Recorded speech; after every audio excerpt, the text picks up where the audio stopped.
All right, let's get this thing started. I'm excited about tonight's show, guys. For those of you who don't know, my name is Ken Lawrence, and I want to welcome you guys to our conversations with Ken.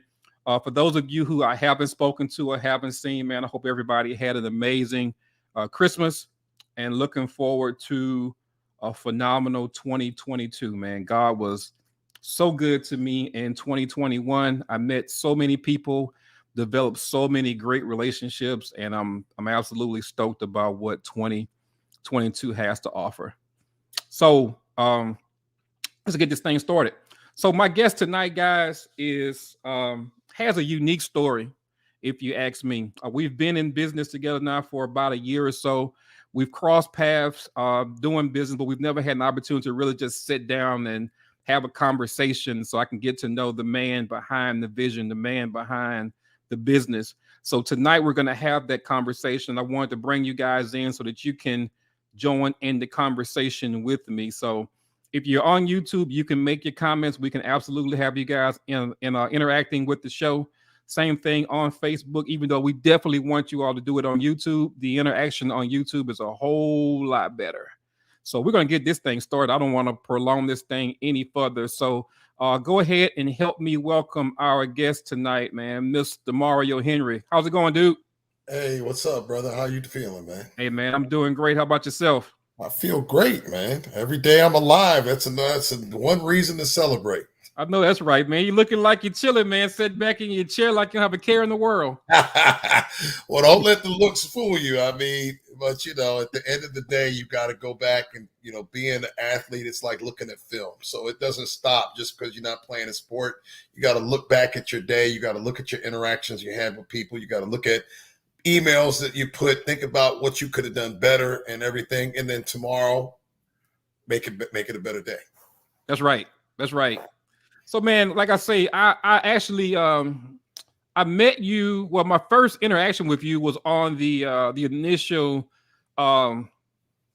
conversation we had on with MWR when we first launched U.S. Housing Exchange into MWR Financial. Yes. Then I got an opportunity to see you in person when we had the Game Changer event in Atlanta when we actually did the official launch. Mm-hmm. And I've seen the information that you share with us through your YouTube page and through your podcast and everything. So the business side of it, I understand pretty well. I think it's phenomenal, but I understand it pretty well. But Mario Henry, the man, not the business guy at this point, but just the gentleman that sits before me right now. Tell me a little bit about you, man. Where are you originally from? Well, I'm from New Jersey. So I'm from a place called Mount Laurel, New Jersey, which is probably about 25, 30 minutes outside of Philadelphia. So it's, even though it's Jersey, it's considered a suburb of Philadelphia. Okay. And where are you currently living now? I'm in Houston. So I've been in Houston about 6 years, which marks right around my anniversary when I came out here 6 years ago. And I've been pretty happy out here. A change of pace.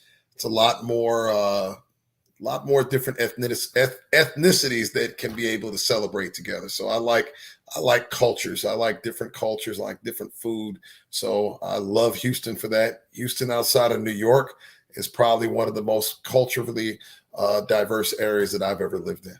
That's what I was about to ask you. How different is living in Houston versus living in Jersey? Well, North Jersey, you're going to get more of the New York flavor. South Jersey is going to be, you're going to see different demographics together, but for the most part, they all stay together, and it's not that many different ethnicity groups. I mean, in Houston, you could not even say I'm going to go to an African restaurant. You could say, I'm going to go to a South African restaurant, or I'm going to go to a Ghana restaurant. So it's so diverse off of where it is culturally. I love it. Yeah, I went to New York about a couple months ago now for the first time when MWR had the Latino event there in Queens. Oh yeah, and that was my first time being in New York, man. And I tell everybody, for me, New York just represented opportunity. I feel like if you can go downtown New York and not get inspired, or not see the greater vision, or to see the opportunities that we have in this country, man, like something is seriously wrong with you. Oh yeah. New York, New York is the mecca for when you can get around a whole lot of people and everybody in there is moving and shaking. Everybody's hustling. Everybody got somewhere to go. Yeah. So Houston is like a slower New York. People still will look at you, smile, and say hi. New York, nobody's saying hi to you. Everybody's in a hurry. But I enjoyed it. It was so eye opening, and I'm very excited about going back. We did the ferry tour where you pull up right there beside the Statue of Liberty, and like I told the people that was with me, man, like if you can look at all those high rises down there, all those buildings, and understand that if you own one of those buildings, or if you own a floor in one of those buildings, your last name will never have any issues for the rest of your life. Like there is so much money in New York and so much possibility of money in New York that's just absolutely mind blowing. Well, that's why when people tell me if I could go back in time to any event and be able to do something, I would go in and I would overbid off of that Indian that sold Manhattan for $29. I'll come in with the crisp 50 because that land is over $1 trillion right now. Easily, easily, easily. And that's just Manhattan. That's just Manhattan. Right, right. So you lived in New Jersey. Let me know a little bit about your educational background. I know that you went to Rutgers University. Yeah, I went to South Carolina for 2.5 years, went to Rutgers for 2.5 years. I was an African studies and psychology major. When I finished up at Rutgers, funny story, I only needed 3 credits to get a degree. Mm-hmm. And my mom made a bad mistake because she told me that they are going to want you to get that piece of paper so you can get a job. And I was like, why'd you tell me that? I said, because I'm not working for no one right for my entire life, other than if I'm fortunate enough to play pro football. After that, I'm done. So as defiant as I was, it probably wasn't the smartest thing now that I'm older, but I never went and got that degree for the 3 credits. But I never used anything with my degree. Every certification I got was done outside of college and everything.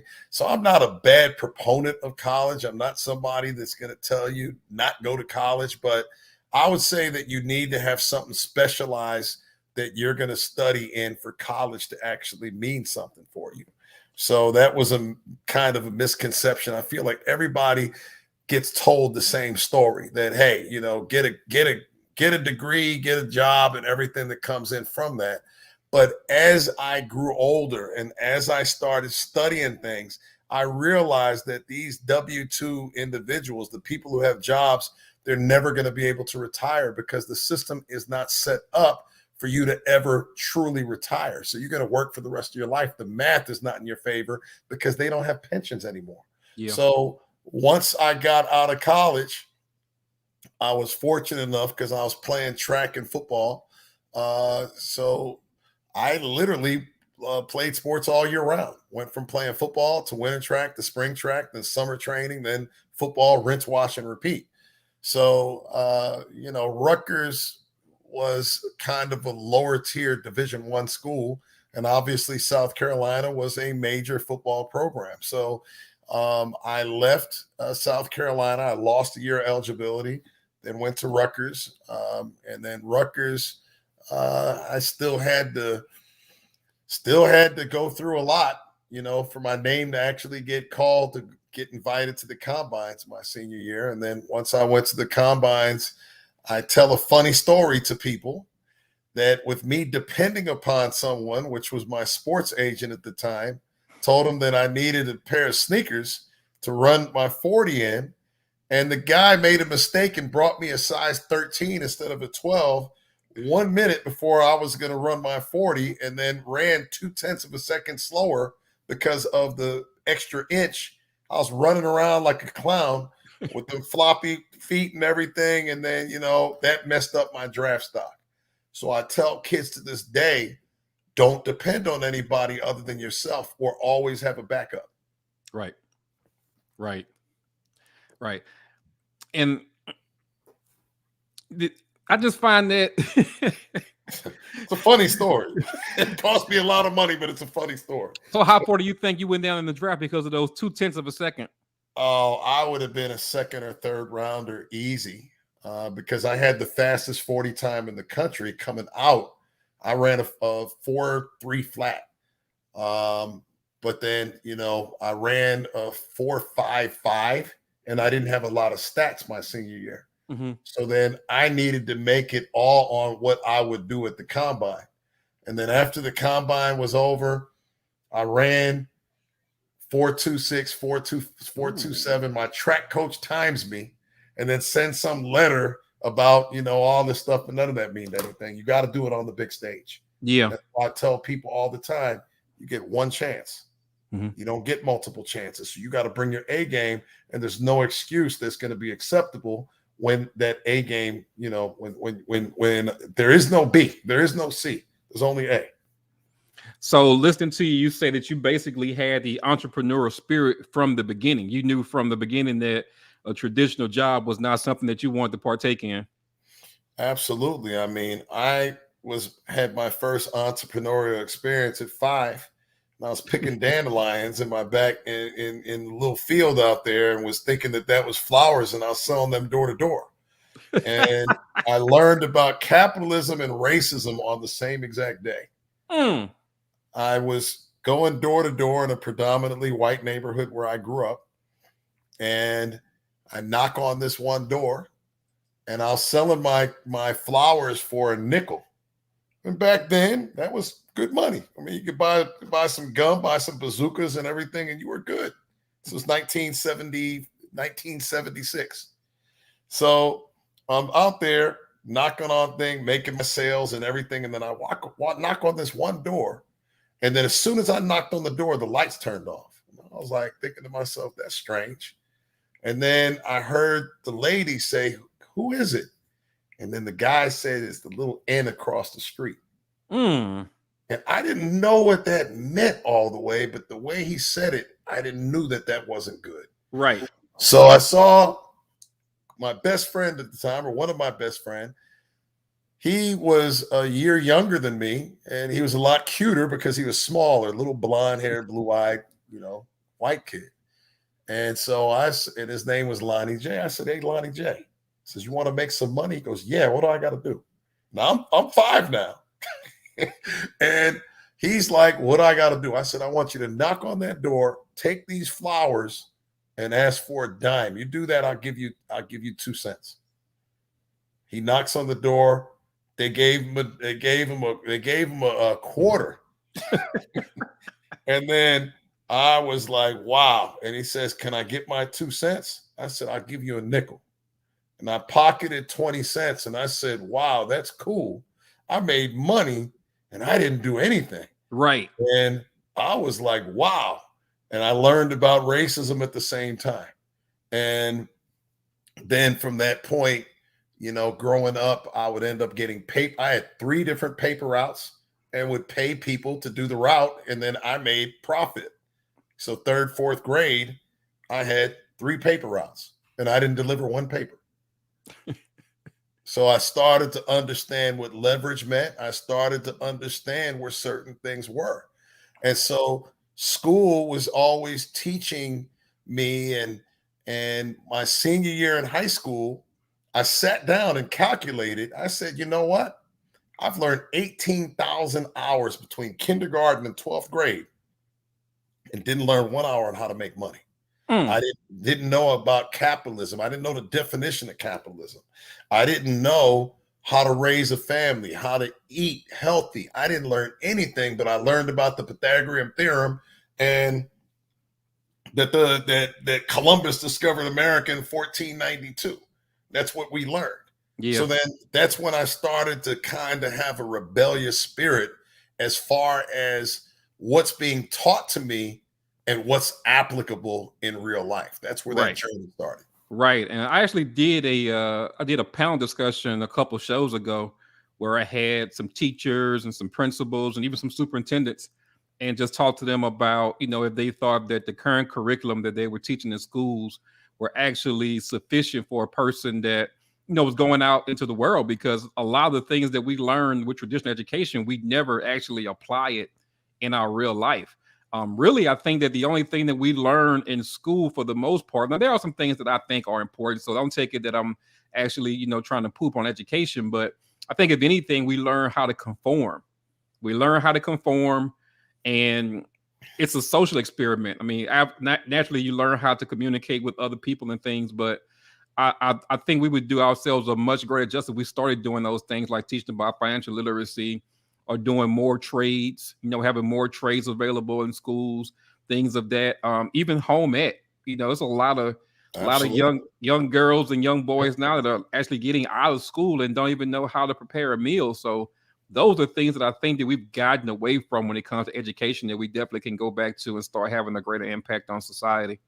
Well, schools training individuals to be employees. Your boss gets replaced with your teacher gets replaced with the boss. The big school bus gets replaced with being stuck in rush hour traffic. And then you're getting trained to be in the workforce. And you got to remember that the education system was hijacked back in the 30s after the Great Depression. And Carnegie, Rockefeller, Ford, they all wanted factory workers. So they changed that school system. They donated millions of dollars at the time. That was ridiculous money to be able to buy the school system. And so they had so much control of what the curriculum was, because they want factory workers. And so now, almost 100 years later, we're still with the mentality that we're working in a factory, and we're into something. You're correct. Conform, raising your hand to be able to talk, raising your hand to go to the bathroom. Then in the traditional job, you got to take a break. You got to let people know and everything. Then you get told when you're going to go to lunch. You get told when you're going to take a vacation. So it's to me, that's not freedom. That isn't what the definition of capitalism is. It doesn't represent why we have a democracy. I get it. Not everybody can be an entrepreneur, but it's not even being taught. Networking should be a class. The credit bureau should be a class. Mm-hmm. Franchising should be a class. So, when you look at certain things, none of these things are available, but then now we get taught to go get into debt, get 60, 100. I've been doing people's credit for 20 years. And do you know how many times I've seen these ridiculous student loans? And then none of these people, I'd say, unless you're in STEM, science, technology, the rest, engineering, and medical, mathematics, and mathematics, mm-hmm. It's one of these type things that we are being bamboozled as far as where some of these things are. It ends up being a hustle. There's a lot of hustles that surround us. The educational system is a hustle. The mortgage system off of the banks, off of how you could have a 30-year loan, and it's supposedly 2 to 3% interest, and it's taking almost 18 and a half years before you're paying more principal than interest. That's a hustle. The Federal Reserve is a hustle. Our monetary system that's backed by nothing is a hustle. But the more we can become educated in the game and understanding how the game is played, then you're not going to be a pawn. I'm not going to say you're king or queen, but you might be a rook or a bishop or something, but you don't want to be a pawn. So what my goal is to now give people something to think about. No hype, no selling. It's you thinking about things and backing it up with documentation of what we're talking about. The ironic part about it is a lot of people don't even understand that a game is being played. Like, they really believe in this land of the free, home of the brave, and that everything here is set up for you to win.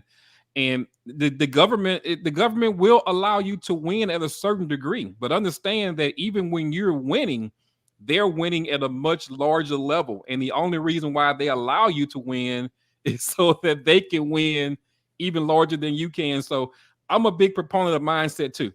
I'm a huge proponent of mindset. I honestly believe that the mindset, even more so than education, determines your eventual outcome. If you can get around people, get around people who think differently, get around people who who are successful and just piggyback off a lot of the things that they say, a lot of the things that they think, not even things that they do. But once you learn that the greatest barrier to success usually lies between our ears, it changes everything. It takes a lot of the handcuffs off of you. Absolutely. I did a podcast with Junior from Steve Harvey's show last month. He said, funny dude, but he was like, yo, what is the first thing you got to do to obtain wealth? I said, change your mind. Because your program, your brain, you gotta get brainwashed. Yeah. Because you've been indoctrinated in a system that's gonna lead you to failure. It's gonna lead you to failure. And until you can be able to understand to stop believing your own excuses, that's a lie that you tell yourself. Stop believing your own excuses. Stop making it to where it's about the man. We black men, we can't worry about what the white man did to us back 400 years ago. We can't. Right. It's been done. Now we got to think about what we're going to do to make our adjustments. So we can't look at anything but what's in the mirror. And then now once you have in the mirror, now understand this is a hard journey. This journey is not easy at all. It's going to require you to be able to get around like-minded people and bust into networks. And that's difficult, especially with our people, because what happens is people ask me all the time, why is the black community so just in such disarray? Why is that? And I said, it's because of the leadership. It's because you got leaders that are supposed leaders, and then they want to be able to keep their network to themselves because of what they get fed through the network. And so that's the reason. If you have a mentor and that mentor isn't getting you around a nucleus of people, then you don't have a mentor. You have an opportunist. That's right. What you have. For us to be able to do something as people of color, it's going to require an entire movement. And it's going to require everybody to focus off of what they can do for the movement. And it's got to be something to where it's selfless. And that's where it's hard because everybody wants to get that shine. Yeah. So for 22 years of being an entrepreneur, I've dreamt about doing something for our people. I've dreamt about it. I've talked to, I don't know how many different people trying to say, hey, let's get together. Let's do something. From Boyce Watkins to Claude Anderson, who wrote all these great books and talk about how black folks have the buying power of $1 trillion. But then I'm like, let's do something. Crickets. So then you want to talk about the problem more than creating a solution about the problem. And I don't do that. I don't believe in that. I'm about action. I'm about if my arm itches, I'm going to scratch it. I'm not going to tell you how much it itches. I'm going to scratch it. That's what we have to do. Yeah, that's powerful. That's powerful. And you're right. You're right. Is sometimes things are so, it's so real that you try to find a reason to contradict it, but you can't. You know, it is what it is. And, you know, I truly believe in that statement that if I can help enough people to get what they want, then my success is inevitable. I truly believe that. And nobody's contribution is too small. A lot of people don't even get in the game because they feel like what they have to offer is so small that it wouldn't help the collaborative, but that's not true. Everybody brings something to the table. It may not be as big as what I do. I may be able to contribute from a financial perspective where someone else may be able to contribute from an intellectual perspective. Someone else may have the resources. They may have the network. But if we can put all of our resources together and do something big, man, it's just a lot of things that we can do that we have not done yet. And I think you nailed it. I was telling somebody the other day that I think the greatest side effect of racism was that it gave people an excuse to blame somebody else for their laziness or for their inability to perform. You're 1,000,000,000% accurate. And I was just having a conversation with someone today about, you know, I was supposed to be, you know, the people over there, Rainbow Push Coalition with Jesse Jackson's group. Yeah. Mm-hmm. You know, the guy who's running it because Jesse had COVID pretty bad. You know, he's damn near 80. So it's something to where this guy's kind of going to be the heir apparent. Hmm. So we're talking about doing something, and they said to me, if I could come up with $100 million, I could be able to do something and help the South and Southwest side with the 40,000 dilapidated properties they have in that particular area. And if I could do something like that, they would introduce me to the aldermen, councilmen, the mayor, and all these things. And all I was thinking of the fact that, okay, so you want me to meet all these people and see who has to get greased along the way. I'm not interested. Because if you're telling me how something always is done, then why is it not fixed? Right. Why is they it want not you to fixed? follow a blueprint that's proven fair. not to be successful. Man, it's been messed up there since good times. And who fixed it is the people who's going to gentrify and move you out. Yeah. And so who gets screwed is the people who's dependent upon these leaderships or these supposed leaders. And I call balls and strikes. You see, I call names out and everything because I'm telling you what my interactions and what my reality has been. I'm not somebody that does a whole lot of talk. I'm like, let's do something. Let's roll. Let's do it. You know, I came up with the plan on replumbing all the houses that had lead in there. The kids are drinking leaded water, which creates learning disabilities and violence, which nobody's doing anything about that. We got a plan in place to be able to help foster kids who age out of foster care. We're going to be developing safe havens to where they can actually get certifications. And so we can get them careers because those kids are going to a bridge of nowhere. Right. And we're talking about helping the community get an understanding, because if you just had the knowledge, you wouldn't get gentrified, because all they're going to do is buy a whole bunch of houses and then have them be 3 to 4 times what the cost is to be able to make the comps, the comparables. They buy about 4 or 5 houses. They take a loss on about 4 or 5 houses. But then now what they do, the banks now make your house 5, 6 times more than what it's worth. You're poor. You got a paid off house. You've been there your whole life. And then all of a sudden now your property taxes go up to $500-$600 a month, maybe more, maybe $1,000. But then now you're sitting there on a fixed income. You can't afford it. Right. So then now what do you got to do? Yeah. You either got to sell it or you're going to have a tax sale. You don't ever own your house. You don't pay them taxes. You'll see who owned that house. Yeah. So that's the play that's been going. It's been going on since Boys in the Hood. When I watched Boys in the Hood and they had something and Grady was up there talking about what happens in these neighborhoods and what, I was like, dang, I started paying attention to that in 1990. Yeah. But then now it's like, what are we going to do about it? What are we going to do about it? Nothing. Because what happens, and mind you, I love my people. I don't like them. I love my people, but it's a love-hate relationship because we get in our own way. We getting in our own way. So then now we got to go at people and go at the system just as hard when a white cop shoots us than when a black person shoots us that's in a gang or something like that. We should be demanding to the government that these are terrorist organizations, demanding it. And then it should be treated like terrorists, because what are they doing? They're terrorizing our communities.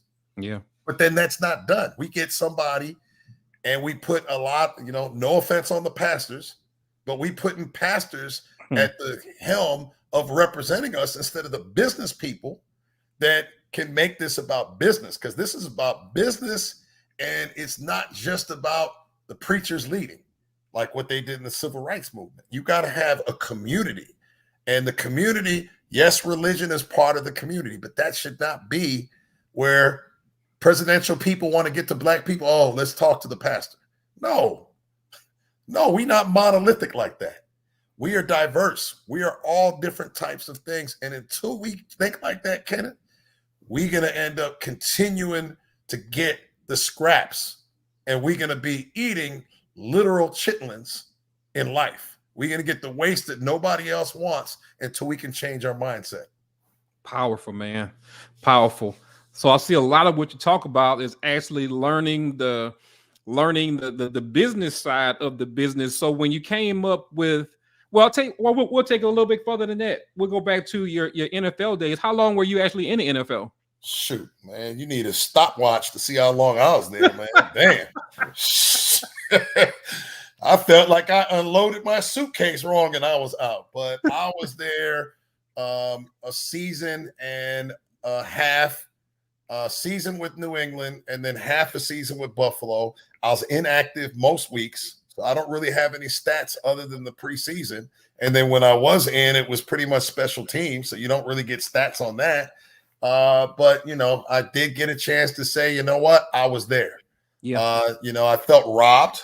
I was under Bill Parcells, was probably one of the biggest narcissists that could possibly exist. I think him and Trump battling. They battle it in the paint to see who the biggest narcissist in the NFL, between the NFL and society. But I learned a lot from that guy. And then really what happened when I came out the NFL, I wasn't low man on the totem pole, so I was broke. And so to get another audition or workouts, you had to make sure you were free to leave at any minute. Denver's on the phone, Green Bay's on the phone, and you got to be ready. They'll say, hey, we'll see you here tomorrow. So I knew I couldn't have the traditional job, so I didn't. I worked out all day. I trained. I do all these other things. And then on the snap of the button, I was out. John Elway's father worked me out, ran like low 4.3s. My vertical was out the gym. I jumped almost 43 inches on the vertical. And that's standing vertical, not like the NBA. They give them cats like 3 steps. Right. This was just straight up. And so, Jack, rest in peace to him, but he was like, Mario, I love you. I brought you in twice. I wanted you when I was coaching Stanford. He said, but the way the NFL is, everybody's on the chopping block if you're coming in unproven and we give you a chance. Mm-hmm. Because if you do well, I'll probably get coach of the year or scout of the year because he was head of scouting. But if we do bad, then that's a mark against us. He says that's the reason. Because I couldn't understand, why is everybody working me out? Why is everybody working me out, but I'm not getting my offer? So I had to learn about that. I wasn't totally ill-prepared about how the business, and the NFL sucks as far as teaching the guys the business. They don't do it. Agents don't care. So then it led to me, having very bad credit. I had no idea what my credit score was. It was in the 4s because I really wasn't motivated to pay stuff because I really didn't know. Yeah. And then, the biggest blow was when I went to go buy my second car. The first car I bought was with my NFL contract. Second car, I came in, I looked the part. I don't know what I was thinking trying to buy another car because I didn't even have a job. But that's how financially illiterate I was. So I go in there, they laughing if they looking at my credit report. And I tell you this, I said it when I was in Atlanta. I lost the Mr. out of my name. When I walked in, it was like, hi, Mr. Henry, how are you? After they got a chance to meet you. After they saw that credit report, they said, let's see if you can still catch. And I was like, can you still catch? I said, yeah. They threw me my keys from halfway in the showroom, and I caught it. And they say, yeah, you can catch it. He says, but unfortunately, you're not qualified to buy a car. So we'll see you around, Mario. Wow. And I said, damn. I said, these credit bureaus made me lose my Mr. in my name, even though I don't like to be called Mr. Henry. But it was a powerful reality that I lost my Mr. You know what I mean? And I said, all right, I'm the type of person, man, I'll go in the lab if I feel disrespected, and I'll put every fiber of my being into understanding how the system works. So that was May 26th, 2000 even. That's when I was embarrassed. May 26, 2000. You remember the date? Memorial. Oh yeah, yeah. I was disrespected. I don't forget that. So I started studying. I actually started following, and this was the most boring reading that you could possibly imagine. The credit rules and the FDCPA and FCRA and all these are federal laws which should have been in place to teach people what their rights are. But we're learning about the Pythagorean theorem. We're not learning about what's controlling us and our money is our ability to leverage. That's OPM. That's one of the pinnacles of what the best book that's probably been written on a financial basis is Think and Grow Rich. Yeah. And at the end of the book, a quick elevator pitch on the book. It was written in the turn of the century by a guy named Napoleon Hill. Mm-hmm. Napoleon Hill was commissioned by Andrew Carnegie because he couldn't understand how he came with a third grade education from Scotland and became a millionaire in less than 5 years. And he was like, you know what? You could take away my factories. You could take away everything. You could take away my money. You give me the people that helped me build it. I'll have the same thing, if not more, in less than 5 years.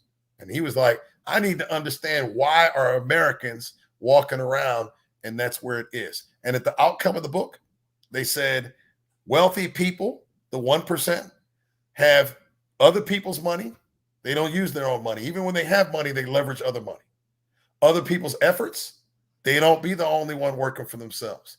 They make money while they sleep, and other people's ideas. They'll leverage other people's ideas for that to make them money.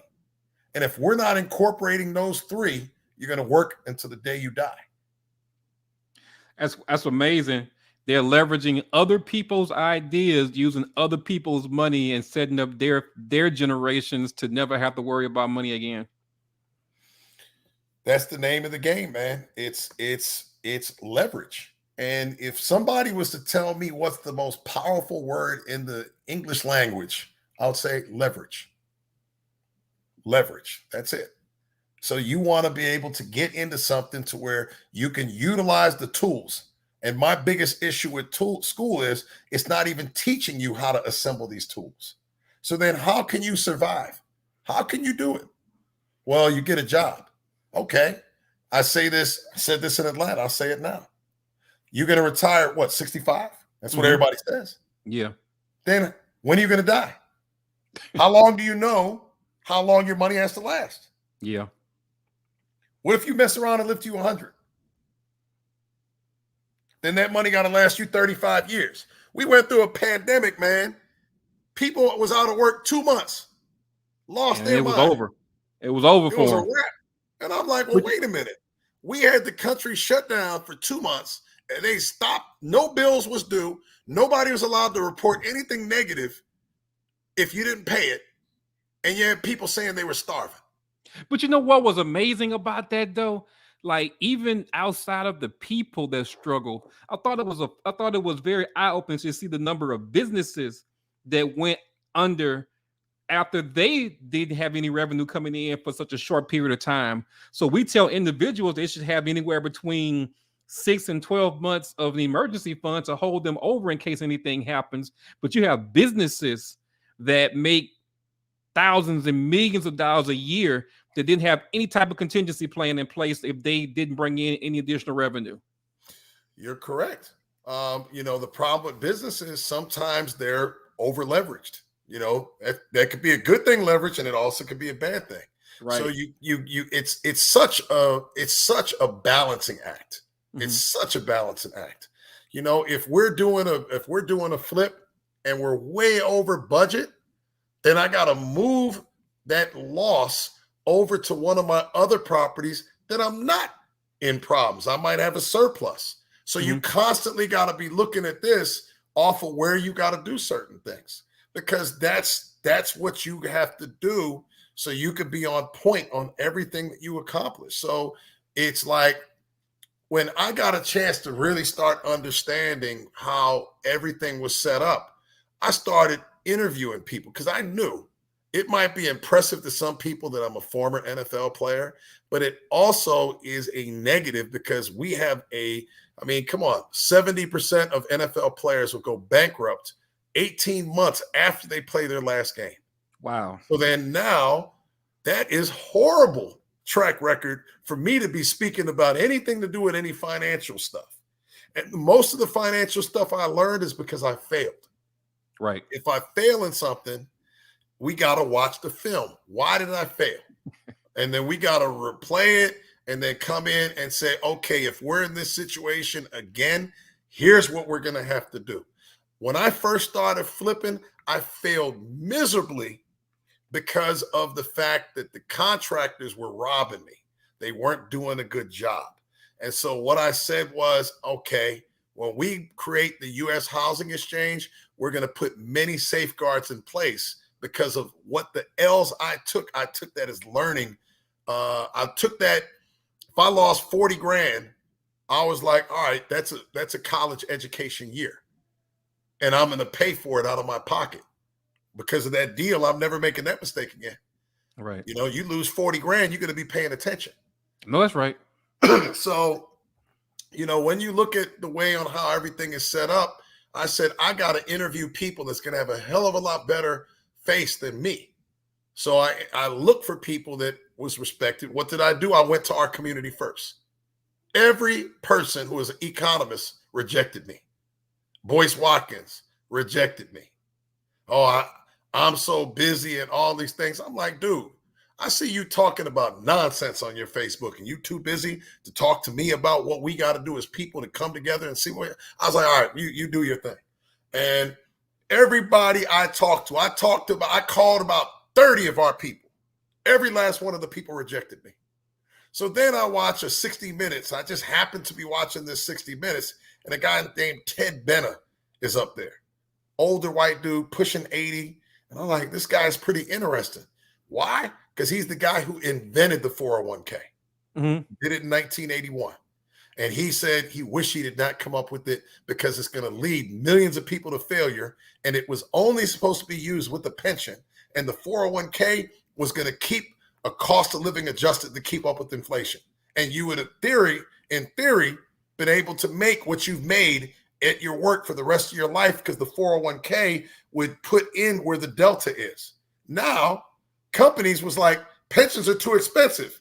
So then now let's give everybody a 401k instead. And know what? We'll match you. But it can't perpetuate. A 401k, when you take 80 grand out of $1 million, guess what? Now you only got 920,000. Now you end up got to pay the tax on the 80, and we don't even know what the tax rate is going to be in the future because you're deferring the taxes. So who does that benefit? That benefits Wall Street. Mm-hmm. It benefits the IRS. Yes.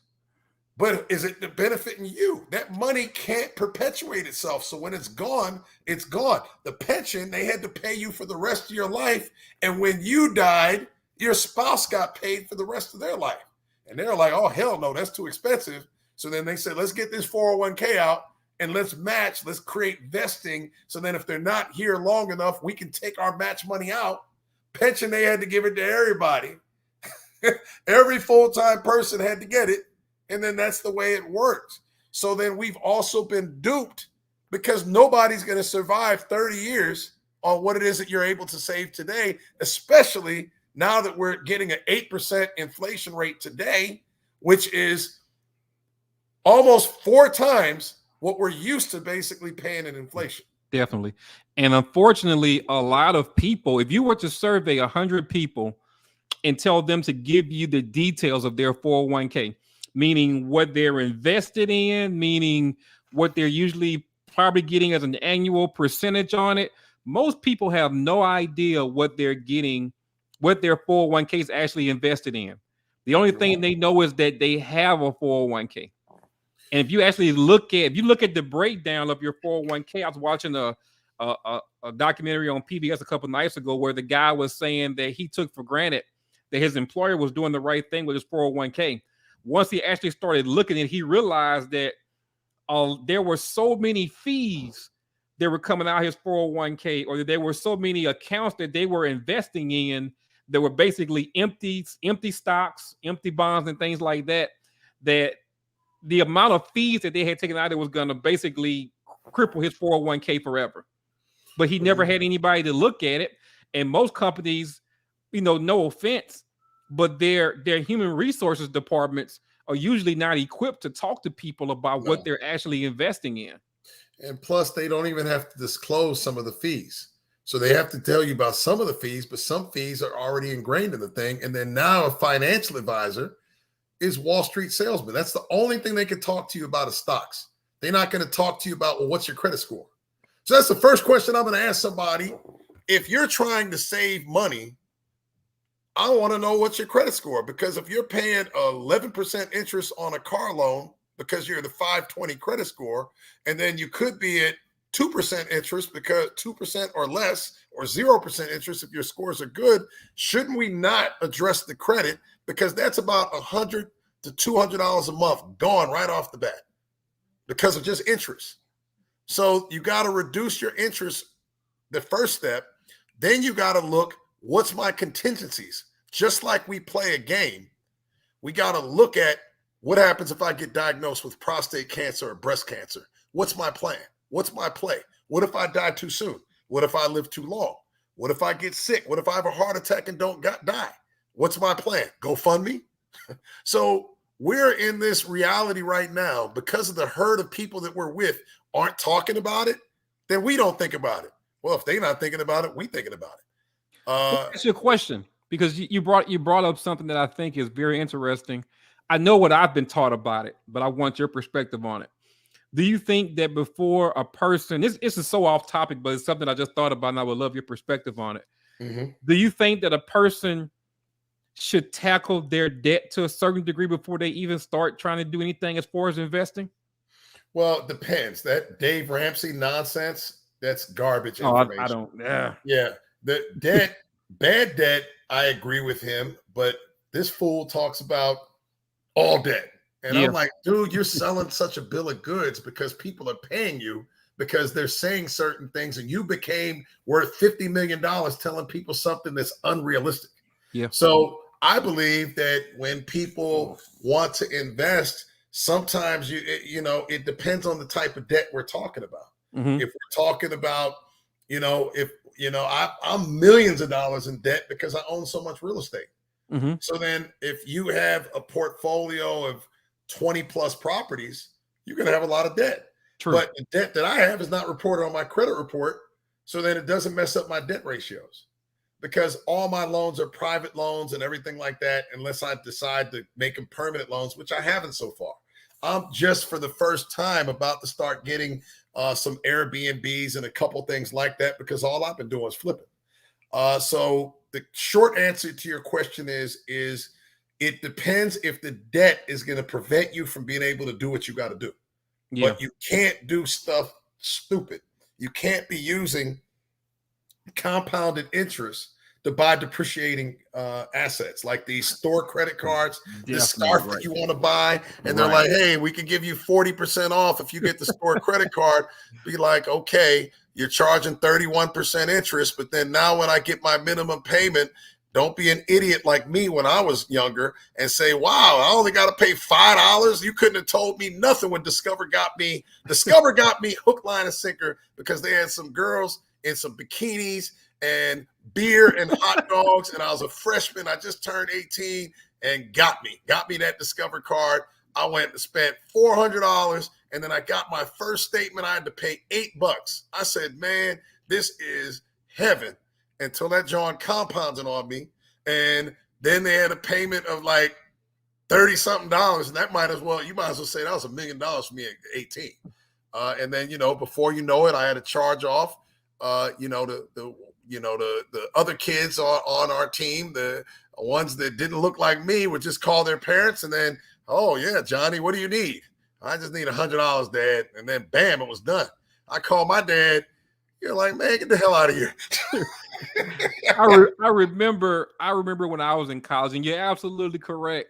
I remember like it was yesterday, there was a table outside the student union, and they had Discover there, and they were, and I think my credit limit was like $500.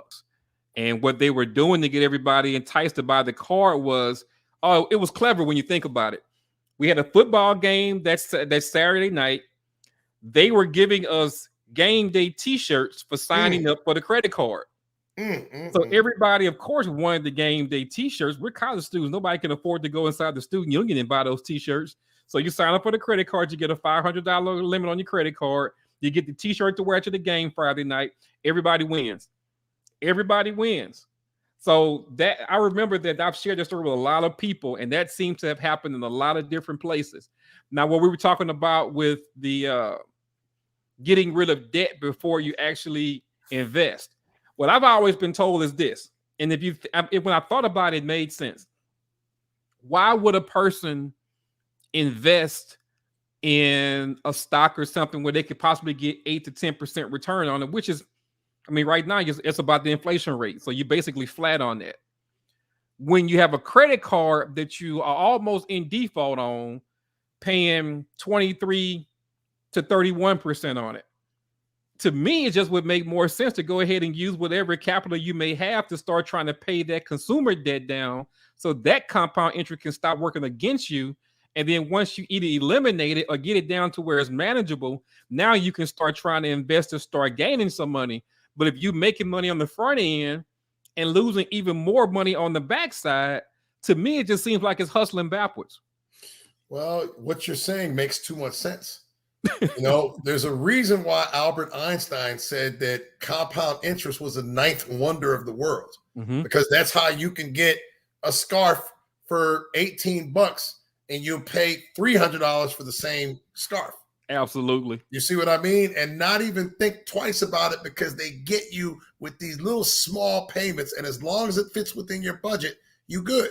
So there's almost like, I tell people, man, there's like a revolution has to take place in your mind, a total revolution, because you've been brainwashed. You can't do what society's doing. You can't do what your friends doing. Can't do what your family's doing. Everybody may mean well, but they're also brainwashed. Yeah. You have to understand that the game is rigged against you. That's the reason why we made certain things, because we got to go with the 2021. We can't be running a 1933 playbook. You know, no NFL teams run the wishbone offense, so I'm not going to financially run a wishbone offense. So, you know, what are we doing? We're looking at every single avenue of what we got to do. So, you know, my MWR people, I've been busy in the lab. I got something that we're working on. We now have our own crypto. So the USHX token was born last month. We're redesigning our sites. We're redesigning everything to where our own crypto will be used to be able to invest with us. If you're going to be a capital contributor and you're going to do business with us, it's going to be like the casino. You convert your money into tokens, and then you do the deal via tokens, because we want people to have that, because we got 1 trillion of those. So then now we know that if we're constantly buying back our own crypto and we've backed it by our own real estate, there's a chance that if it gets to $1, we got $1 trillion of buying power, that I don't have to worry about nonsense and these people and their groups and everything like that. We'll get it by storm. But we're also, where we're going to be going with this, Ken, 1921 was the Tulsa riots, which destroyed Black Wall Street 100 years ago. In 6 months, we're going to come up with our second crypto, which is going to be the BWS token, which is Black Wall Street. And we're going to be looking for businesses. It's going to be backed by Black entrepreneurs that's creating their own businesses. And we're going to fund it like Shark Tank. And the community is going to own pieces of it by owning that token. So right now, USHX is real estate. We got 47 million renters that's out there, and we want to we believe we're going to raise $1 billion by the summertime. And that's going to allow us a big fingerprint in what we got to do the things that's going to be necessary off of converting as many people and firing the landlord as humanly possible. But we're also creating it to where people like you will be able to make money along with us. We're not just going to be making it by ourselves. We're going to be making it together. And I apologize, but yeah, guys, Mario Henry is the founder of United States Housing Exchange. So for people who are not aware of the business and what the mission of the business is, tell us about U.S. Housing Exchange, when you founded it, what was the reason why you founded it, and what your vision going forward is for the business. Well, what we wanted to do is to create a bridge program for people who don't want to rent again, and they're not just ready to own. So we use our own money, and our capital contributors are also contributing money as well. And that's a big part of the MWR partnership, is allowing the CEO is pretty sharp. Brian House is really poised in creating as much economic opportunities as possible. That's why he's a good partner. The MWR is a good partnership, because now what happens is we're going to do some things, and we're going to not just be focused within the MWR community. We're going to go out to the people. So it was not, so why I started it, because everybody deserves a second chance, as long as you come to us with the fact that this, and you washed your brain, and we will help you transition and get into a home and transition you to be able to stay in the home. That's why the MWR membership is so important. That's there to stay in the house, using the debt elimination software, using certain things. We also have our own exercise app that's being released this week. Nice. So everybody who wants to be able to get exercise and get fit going into 2022, you'll be paid on this app through advertisers a penny a calorie you burn, and you can earn up to $10 a day. Yeah. And now with the $10 a day, that's $300 a month potential, or $600 for a couple. And all you're doing is steps. You get a penny per step, or you get a penny per calorie that you burn. And then now with that, we want to encourage everybody to be getting $100 worth of USHX crypto per month. And it's not costing you anything but your exercise. Right. Because we know that if we get that thing to $1, we're going to create we'll create 1,000 millionaires easy off of where we're going to go, off of the people that's going to hold those tokens. So that's what we're doing, is we're following trends. We're looking at the metaverse. We're looking at anything that is cutting edge. We're going to be on the front of it, not on the back of it. Too many people want to wait till something's proven that they get in. By that time, you're out. You lost out. Right. You can't wait till something's mainstream, or you're going to lose. Right. You're going to lose. So that's the reason why within our community, we want to create as many opportunities as possible. So, I'm going to inbox you as soon as our link is done for the exercise, and you can be set up on the platform, and there's advertisers. All you got to do is to look at one of the advertisers to redeem your $10. Now, when you get your $10, you might have Applebee's come in and say, hey, we'll trade you that $10 for $20 worth of our food. Or you might say, you know what? I'm going to do that, Applebee's. I'd like to get the extra $20. Or you know what? I want this $10 to go towards crypto. I might want this coupon from Nike where I'm getting a wholesale cost. But we plan on getting a lot of people utilizing this, because we want our people to be fit. All this hog maws and all this nonsense we eat is killing us. So we got to be able to make sure we exercising, especially as you're getting older, you're getting a little bit of gray going and everything like that. You got to look, because that weight is going to come on you. That weight is going to contribute to diseases and things like that. So we want to be healthy, and we also want to build wealth. We can do two things. We're not monolithic.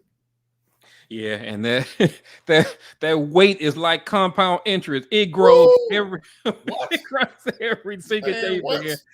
It grows every day. I got up to probably my heaviest weight in life this year. I got up to about 245 this year. Damn. That's on a 5'11", 6-foot body that, ran track in high school, ran track in college. I've never been that big before, but man, you was pop locking with rerun.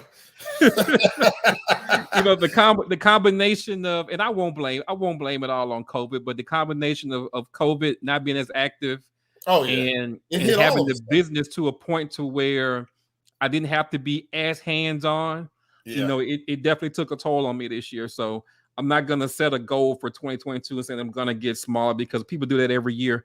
I'm just going to go ahead and just start putting some things in place and getting with some folks and just kind of educating myself on the diet and things like that. But it's definitely got to come off. I'm glad absolutely you said that, man, because one thing that irks me with people is this BS new year, new me. You don't got to wait until a new year to be able to come in with what that whole thing is. You make a resolution that you're going to do something. You know what we have as society? If Ken Lawrence decided, you know what, I'm going to learn Russian. 6 months, you'd be saying, I don't even know a Russian word. You'd be saying whatever. Because you have the ability to change your circumstances. Once you put your mind towards something, you can do something. But I tell people all the time, And I said this the other day. If you had a beautiful mansion, where would that location be? What city? I like Texas, man. I'm like Texas at this point. All right, so then it's Texas, and it's you have this mansion, beautiful, laid out, custom furniture, everything in there. Your best friend comes over, somebody you always appreciated his advice on anything that comes in. You over there, you watching the football game.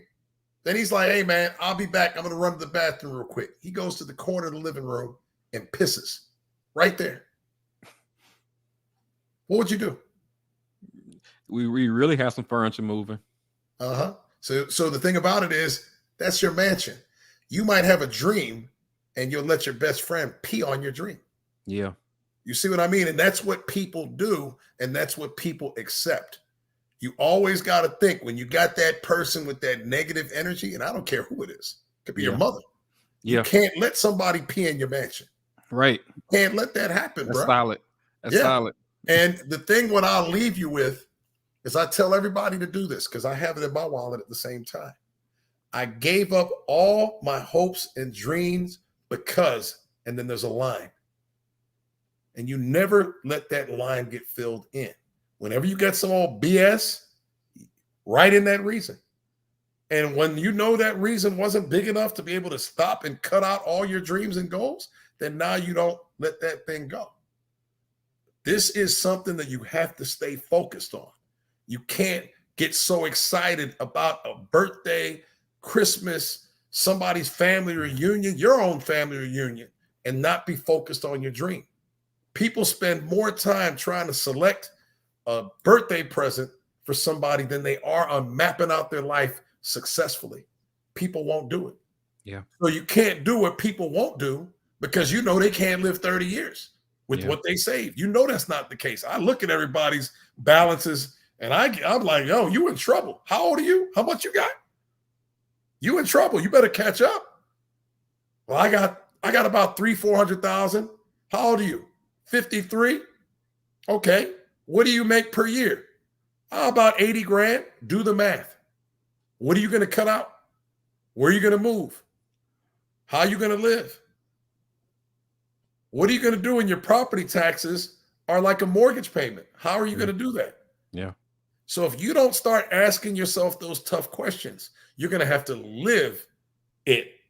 And living in it, I don't want to be living like that. So I get driven to unplug myself from the matrix where everybody's oblivious to what the reality is. We just don't want to say it because it's so scary. Yeah. Death is not as scary as running out of money. You run out of money and you don't have nowhere and you got to now walk out and with all your belongings and be on the side of the road when you're at that stoplight and you try not to get eye contact with that guy like this. That's real. Yeah. Because I tell people all the time, I'm 2 to 3 mistakes away from being like this. And I'm a millionaire.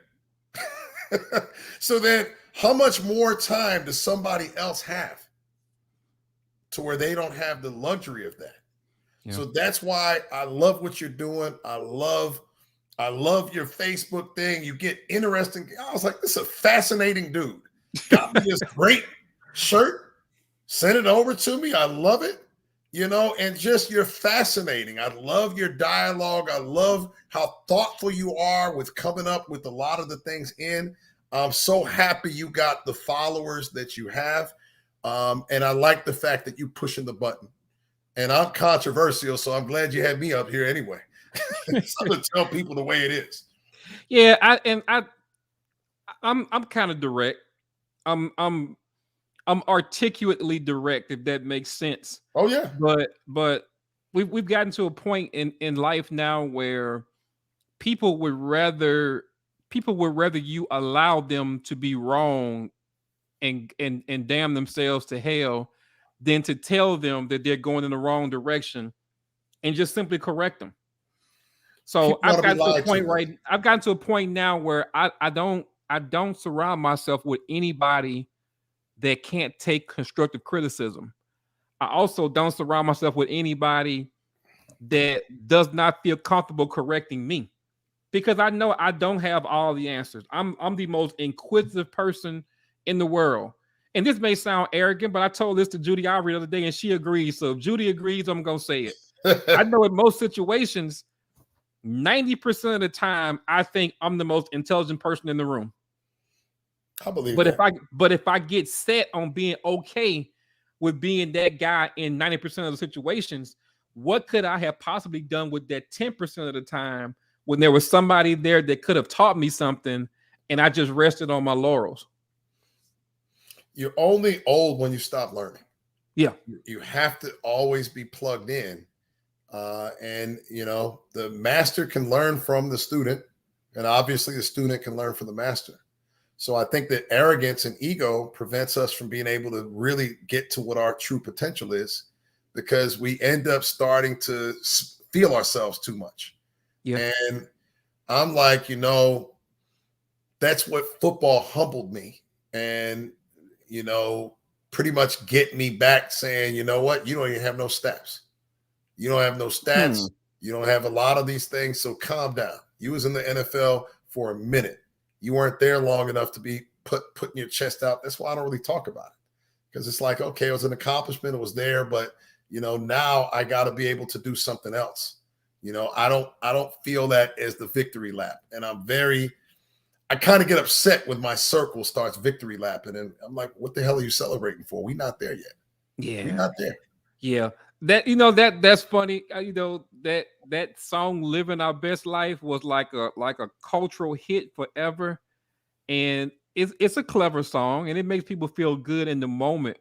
But a lot of us need to take a serious look at where we are and ask ourselves, if this is living our best life, then what in the hell would struggling look like? No, you can't lie to yourself. I get it. Affirmations. I get fake it till you make it. I get all that. But at the end of the day, you have to have your plan. And the plan can't be just oblivious, and I don't believe, just like you saw me put that post the other day, I don't believe in calling people king and queens. Yeah. I don't believe in that. Simply because of the fact that I'm like, well, who's the jester? Who's the people that's in the court? Who are all these people like that? That's giving people a sense of entitlement. Right. With these titles. You got to earn that. When I got FU money, then you call me king. Other than that, I'm just Mario just fighting. And you think about it, if everybody's a king, nobody's a king. If everybody's a queen, nobody's a queen. I know it sounds good, and it's better than calling us a lot of the things that we've called ourselves in the past. But in real life, like you say, if it's all just fake bravado. At the end of the day, a lot of these titles, a lot of these affirmations that we make for ourselves, we're not doing anything to bring these things to life, man. It's just empty noise. And that's the thing. And I tell people all the time, hey, you going to this party? I'm like, what am I celebrating for? Nah, I didn't do what I needed to do. I didn't have a certain amount of deals get closed. That's a celebration. There's nothing that you're partying about. And I tell people all the time, if you went to sleep broke, you shouldn't have went to sleep. You better sit there and think on your plan. When you go to sleep, you're thinking about that plan. And so then now you can release it. You see what I mean? So I look at where everything else is. When you want to be into a situation, don't worry about what you call yourself. As long as you're not calling yourself the N-word or something like that, you end up now creating your focus. You don't start worrying about, how I'm called, whatever the thing is. That's not the thing. And I tell people, I don't worry. They're like, yo, you don't be chasing that money. I said, nah. I said, money is the result of what's left over from a hustle. You hustle your behind out there. You do your stuff. You put your head down. You focus off of where you're going to be, and you'll be good. Don't worry about chasing money. If you work this thing and you do people right, and you operate out of sincerity, people are going to feel your sincerity. Yeah. They're going to feel it. It doesn't make me feel good when people apply to U.S. Housing Exchange as a buyer. And I'm like, well, you don't qualify. You didn't save any money.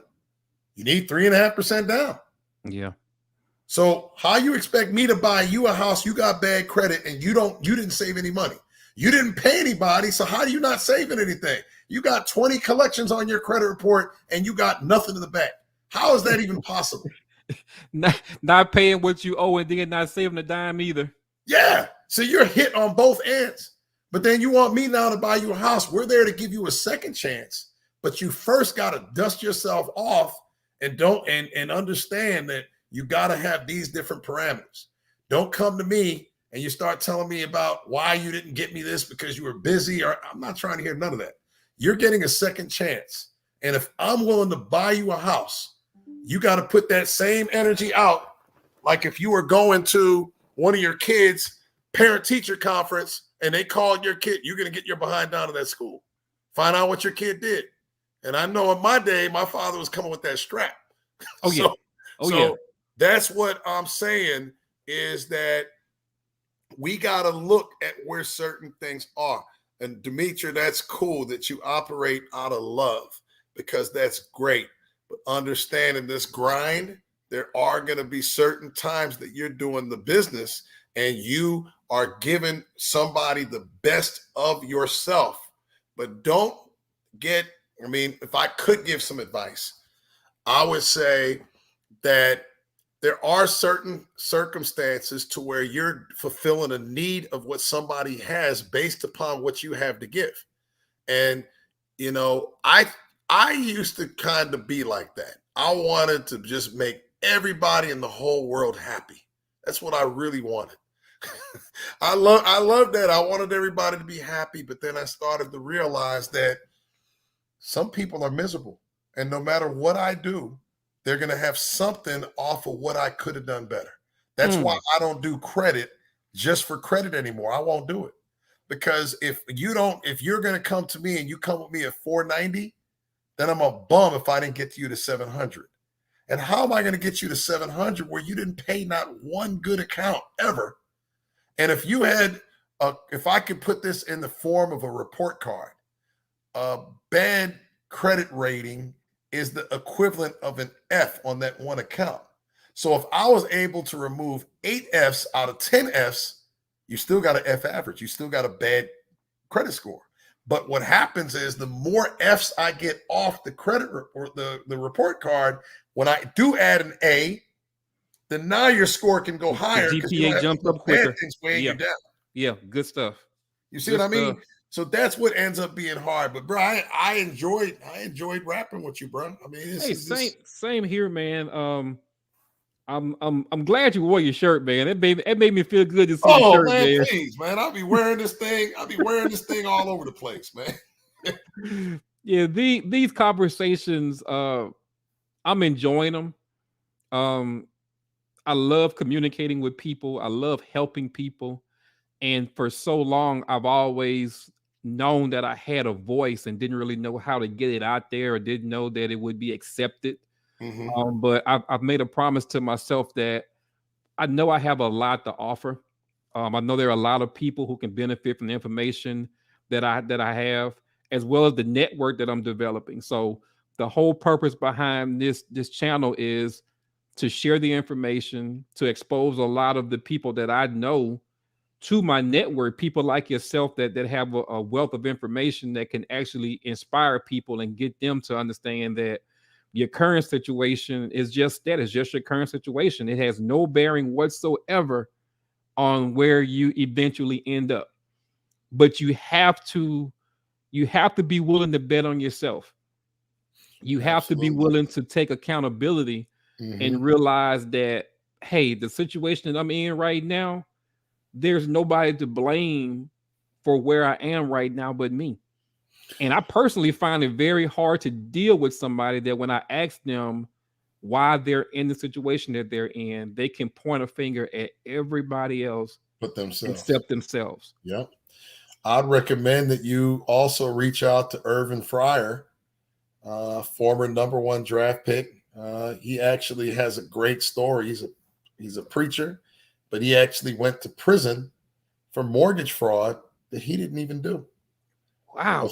A friend of his, a fraternity member, did it. And because his financial IQ was so low, he didn't know what was being done to him, and before you know it, he's behind bars. So he has a great story. He's open to be able to discuss. And Demetra, that's good. I'm glad you got that with the boundaries. But he is open to be telling his story. And for whoever's going to listen. And he had on his podcast, he had Sterling Sharp, he had Andre Reed, he had a lot of different people, and he's talking about this lack of financial knowledge. Junior was on the show a couple weeks ago. But I would definitely, reach out to him, let him know that I sent you, so then you can have him on here. I think that it would be a very good show based upon how you deliver and based upon how he delivers. I think it would be a very powerful combination. Yeah, I'll definitely do that. I'm humble that you took the opportunity to come and sit with us and talk, man. Man, please, man. We talk all the time online, bro. I mean, this is, even though this is like a good interaction, but I feel that we've had a million conversations because of the dialogue through Facebook. So, true. My hat's off to you. And for all your people, you're all invited to the Exercise app when I get the link in the next couple of days. So I'll make sure you get it, and then we'll make sure we get that in, man. And really, not to sound corny, we can actually start working on some trajectory going into this year, because it just so happens a lot of things are coming to a tilt right at 2022. Yeah, I'm excited. I'm excited about the year. I know everybody, is so excited about the refresh of the year to start over, but I'm really just want to build off of the momentum that I started in 2021. I'm excited about 2022, just the vision and just the people who are in my corner, the people that support me, the people who have that confidence in me, who hold me accountable. I'm thrilled. I'm ready to rock and roll this year. Well, I'm glad you're in the gates, bro. I'm glad you're in the starting blocks. Just keep running. Don't pull a hamstring. And keep doing what you're doing, bro. So that sounds good, and we'll get you down to that dream weight when you got that app constantly reminding you to be burning them calories. It's got to happen, bro. It absolutely has to happen. All right, man. Well, I appreciate the invite, and I appreciate the audience. I mean, it was awesome. I had a great time. Yes, sir, and we'll definitely be in contact. No doubt. You guys take care. All right, man. All right, guys. That was Mario Henry, the founder of the United States Housing Exchange. Talked a lot about financial education, a lot about financial literacy, and that's something that we're going to push very, very heavily on this channel in 2022, is giving you guys the information that you need to make better decisions when it comes to your finances, and giving you the tools that you need to get where you want to go. The funny part about it is I think about this. As a kid, we were always told to dream. As a kid, the first thing they would ask you when you were like in elementary school is, what do you want to be when you grow up? And in a lot of situations, we know we wanted to be doctors, we wanted to be attorneys, we wanted to be police officers. We were told when we were kids that you can be anything you want to be. You can dream as big as you want to dream. But life has a way of squashing our enthusiasm. Once we become adults and we get exposed to disappointments and failures, and we get bills and money and financial problems, life has a way of squashing our dreams. So what I hope to do with this YouTube channel is to show you guys that even as adults, we can still dream. Even as adults, we can still accomplish amazing things. We have to get to a point to where we stop putting these unnecessary limits and these boundaries on ourselves. We have to get to a point to where we can surround ourselves with a network of people that we can actually buy into. I know right now that we're so afraid of thinking that everybody's going to do us wrong. But trust me, man, there are some people out there who have resources, that have networks, that absolutely want to see you win, and they would absolutely do everything that they can to see you win. So for those of you who desire to do more, for those of you who want to grow personally, spiritually, financially, I ask you guys to come join our network, 2022 for me is going to be a year where I gauge my success on how many other people I can make successful. How many people can I give them what they want? And I just truly believe that if I can help enough people get where they want to go, if I can help enough people to open their eyes and start to see things a little bit differently than what they used to, if I can get a few people to expand their horizons a little bit further than where they are right now, then the universe will reward me with everything that I want. I'm not bashful about it. I want to be successful. I want to be wealthy. I want to leave my last name in a better place than I found it. I'm not humble about any of those things. I'm not. I won't apologize to anybody for wanting to be the very best version of myself.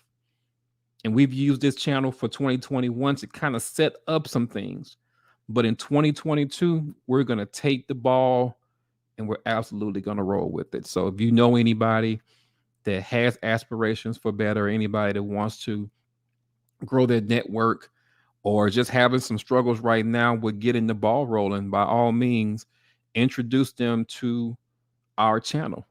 And through inspiration, through motivation, through education, we're going to absolutely give you guys all the tools you need to make this thing happen.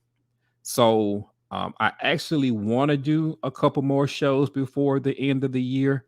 I'm not going to bog myself down to saying that I'm going to do it. I have plans to do it. In good faith, I want to do it. But I'm not sure right now if logistically it can happen.